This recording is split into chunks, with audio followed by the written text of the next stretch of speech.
안녕하세요. 미래기술 신산업 카페 뉴스 읽어주는 바리스타 이은규입니다.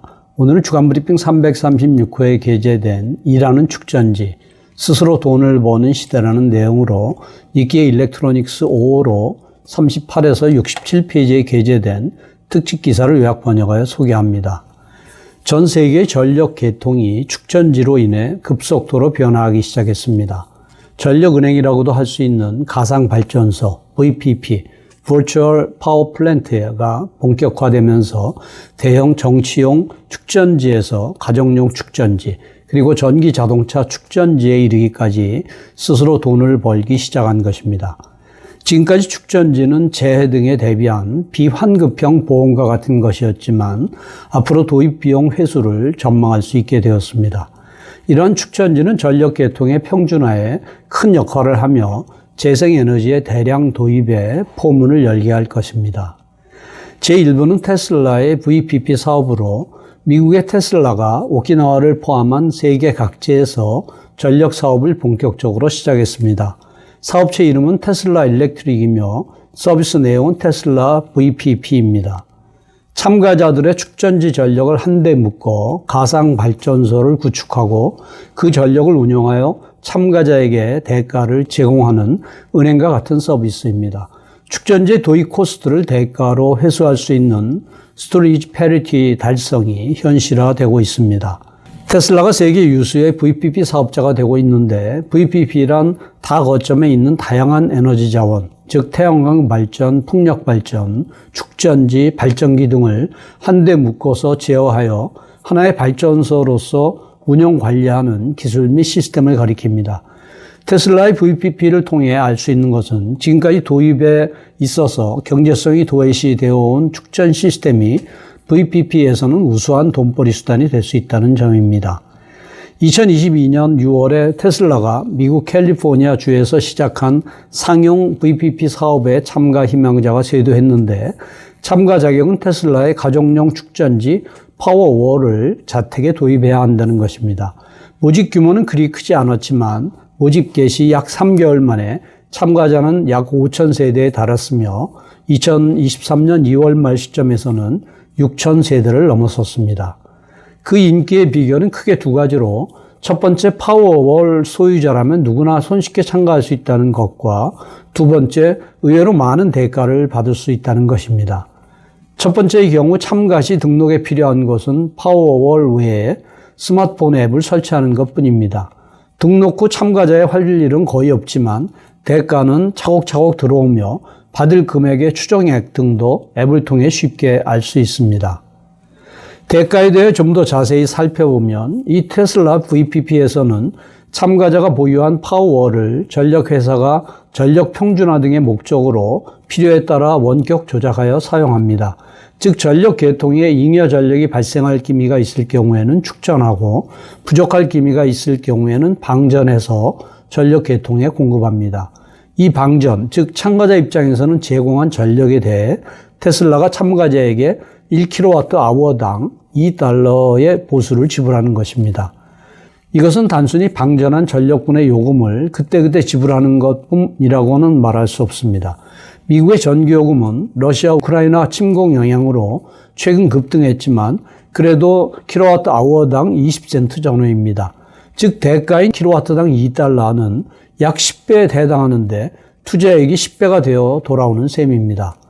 파워월의 축전 용량은 한 대에 13.5kWh로 VPP 이벤트에서 풀로 방전했을 경우에는 대당 $27가 참가자에게 지불됩니다. 전력의 수급 밸런스가 불안정한 여름이나 겨울에는 이 VPP 이벤트가 많아 지불액이 1개월에 $200에서 $300에 달하는 경우도 있었다고 합니다. 테슬라가 캘리포니아주에서 상용 VPP를 시작한 것은 2022년 6월 말로 일반적으로 VPP 이벤트가 많은 시기는 4에서 5월입니다. 테슬라가 이보다 앞서 실시한 호주에서의 VPP 실적에서는 전기세로 월 $140를 지불하는 가정이 태양광 패널과 파워월을 도입한 결과 태양광 발전분의 전력 소비량 감소 등으로 인해 전기세가 월 $69로 줄었다고 합니다. 여기까지는 일본에서도 일반적으로 가능한 케이스이지만 이번 VPP는 여기서부터 다릅니다. 테슬라는 VPP에 참가하면 그 보수가 월 $130이고 전기세는 월 마이너스 $61로 즉 한 달에 $61를 받을 수 있다고 어필하고 있습니다. 대가는 더 늘어날 전망입니다. 현 시점에서는 전력회사나 광역적 전력 운영기관에 의한 주파수 조정 등의 VPP 이벤트가 있을 뿐이지만 아비트라지, 무위험 차익 거래라는 적극적인 전력 시장 거래를 AC, Aggregation Coordinator라고 불리는 VPP 사업자가 시작할 경우 수익 기회는 더 늘어나기 때문입니다. 미래는 연간 대당 $2,000의 보수를 얻을 수 있을 것이라는 추정도 있는데 테슬라 외 다른 VPP에서는 이미 이와 비슷한 수준의 대가를 참가자에게 실질적으로 지불하고 있는 사례도 있습니다. 지금까지 축전지는 재해나 정전 등 만일의 경우에 대비한 비환급형 보험과 같은 것으로 경제 합리성을 기대하는 것은 무리라고 여겨져 왔습니다. 그러나 축전지가 평상시에도 스스로 밥벌이를 할 수 있는 기회가 생김으로써 경제적 합리성도 성립될 가능성이 있는 것으로 이를 통해 세계의 전력 계통에 축전지가 대량 도입되는 등의 변화가 가속화될 것으로 보입니다. 테슬라가 자세히 VPP 사업을 통해 보여준 것처럼 VPP 참가자는 소유하는 축전지를 우수한 밥벌이 수단으로 바꿀 수 있습니다. 그렇다면 이 VPP에서 마치 뿜어져 나오는 것으로 보이는 대가의 원천은 무엇일까요? 그것은 직접적으로 VPP에서 매매되는 전력의 가치 차익입니다. 하지만 한층 더 그 본질을 파고들면 전력 계통에 흐르는 전력의 출력 변동을 평준화하는 효과에 도달합니다. 예를 들면 캘리포니아주에서는 태양광 발전 등의 재생에너지 도입이 추진됨에 따라 그 이외의 발전 출력 수요, 즉 기존 전력회사에 있어 실질적인 전력 수요가 굴곡이 있는 커브를 그리게 되었습니다. 이것은 오리의 모습을 닮았다고 하여 더 커브라고 불립니다. 최근에는 낮 시간의 전력 수요 대부분을 태양광 발전이 차지하게 되면서 더 커브의 굴곡이 더욱 깊어져 내시 커브라고 불리는 경우도 증가해 왔습니다. 이 더 커브나 내시 커브의 굴곡이 깊어지는 것은 필요한 화석 연료의 총량이 줄어드는 효과가 있어 탄소 중립을 지향하는 입장에서는 바람직한 일이나 전력 계통의 안정성 유지와 전통적인 전력 사업자의 경영이라고 하는 관점에서는 평가는 정반대가 됩니다.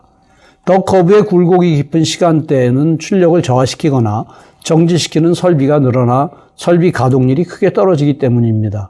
설비 가동률이 저하되는 것은 그 설비의 발전 코스트가 올라가 경영이 어려워지는 것을 의미합니다.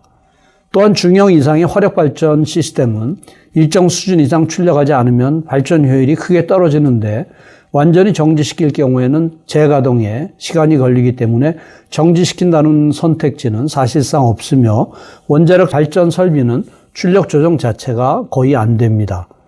전력 계통에서는 항상 전력의 수요량에 공급량을 일치시켜야 하는데 더 커브의 굴곡이 너무 깊어지면 그럴 수 없게 되는 것이며 이럴 경우에는 재생에너지의 출력을 낮출 수밖에 없게 됩니다. 이에 대한 대책 중 하나가 대용량 축전 시스템을 도입하는 것으로 실제로 최근 2-3년간 미국과 유럽을 중심으로 급속하게 도입이 진행되고 있습니다. 재생에너지 발전 출력이 큰 시간대에 축전하고 적은 시간대에 방전하는 이른바 전력의 타임 시프트를 시행하는 것으로 이를 통해 화력 발전 시스템의 설비 가동률은 개선됩니다. 하지만 사실 이것도 충분한 것은 아닌데 축전 시스템이 가동되는 축전 중이나 방전 중인 시간은 일일 전체로 보면 짧아서 설비 가동률이 낮은 것입니다. 화력 발전 시스템의 과제를 축전 시스템만으로 해결하는 것은 무리인데 축전 시스템은 축전 및 방전 로스도 무시할 수 없기 때문에 최근까지 전력 사업자는 축전 시스템에 의존하지 않고 최대한 화력 발전으로 평준화하려는 경향이 있었습니다. 여기서 VPP가 주목받게 되었습니다. VPP는 원래 전력 계통으로서의 연계가 주목적이 아닌 발전 시스템이나 축전 시스템, 구체적으로는 기업의 공장 등에서 이용하고 있는 발전 시스템이나 가정용 축전지, 전기차의 축전지를 리소스 애그리게이터 등 전력 사업자 측이 필요에 따라 온디맨드로 사용할 수 있도록 하는 구조입니다. 이 경우 전력 사업자에게는 시스템 도입 비용이 들지 않으며 설비 가동률의 낮은 점도 문제가 되지 않으며 전력 계통의 평준화도 가능해지는 매우 바람직한 구조가 됩니다. 이러한 발전 및 축전 설비를 제공하는 측인 VPP 참가자에게도 메리트는 큽니다. 재해 등 만일의 경우를 대비해 도입했지만 평상시에는 거의 휴면 상태에 있는 축전지가 VPP로 돈을 벌 수 있기 때문입니다. 또한 전력 방전, 즉 매전은 전력 수요가 크고 가격이 비싼 시간대에 실시하고 축전은 가격이 싼 시간대에 실시하기 때문에 시간을 선택할 수 없는 태양광 발전의 매전 등에 비해 수익이 훨씬 큽니다. 이렇듯 VPP에서는 전력 사업자와 참가자가 모두 윈윈 관계가 될 수 있습니다. 해외에서는 테슬라 외에도 VPP 도입이 급속히 추진되고 있으며 VPP의 대가가 지불되는 방식은 테슬라의 가정용 축전지 파워월을 이용하는 VPP에 한해서도 다양합니다. 구체적으로는 첫 번째 미국에서의 테슬라와 같이 VPP 이벤트라고 불리는 전력의 평준화를 위한 축전 방전 조작 시 방전량에 따른 대가, 구체적으로는 킬로와트아워당 $2를 지불하는 타입과 두 번째는 10년 등 일정 기간 계속 참가하는 대신 선불 형태로 축전 시스템 구입 비용의 일부 또는 전액을 VPP 사업자가 지불하는 타입이 있습니다. 이미 일본에서도 두 번째에 가까운 형태로 VPP 사업을 시작한 전력 사업자가 등장했는데 오키나와 현의 넥스템즈입니다. 넥스템즈는 태양광 발전을 중심으로 한 재생에너지의 도입량이 전력 계통의 한계에 근접한 2018년부터 미야코 섬을 시작으로 파나소닉의 축전지와 전력으로 가동하는 급탄기인 에코큐트 그리고 태양광 발전 시스템의 무상 도입 사업을 개시했습니다. 2021년부터는 파워월도 채택했는데 도입한 설비는 사업자 측이 보유하고 있으며 축전 및 방전 조작이나 방전량에 대한 제약이 사업자 측에 없다고 하는 메리트도 있습니다.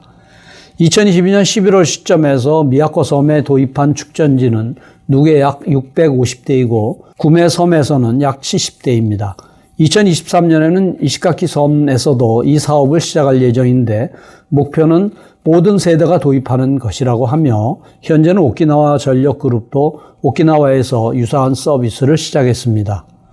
또한 축전지는 정전 시에 위력을 발휘하는데 미야코 섬에서는 태풍이 연간 평균 4.1회 발생하여 그때마다 정전이 됩니다.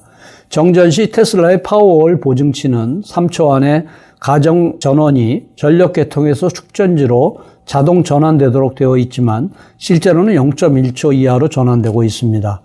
이용자가 정전을 알아채지 못하기 때문에 일부러 스마트폰에 정전이 발생했었다고 통지하고 있어 축전지 본래의 역할은 완수하고 있는 것입니다. 테슬라는 정치용 축전지와 그것을 제어하는 VPP 사업을 전기차와 어깨를 나란히 하는 2대 사업 중 하나라고 평가하며 전 세계 10억 명 이상이 대상이 되는 거대한 에너지 시장이라고 합니다. 2023년 3월 1일에 개최된 투자자를 대상으로 한 이벤트 2023 인베스터 데이에서 테슬라는 세계적으로 연간 10테라와트아워의 축전 시스템이 필요합니다.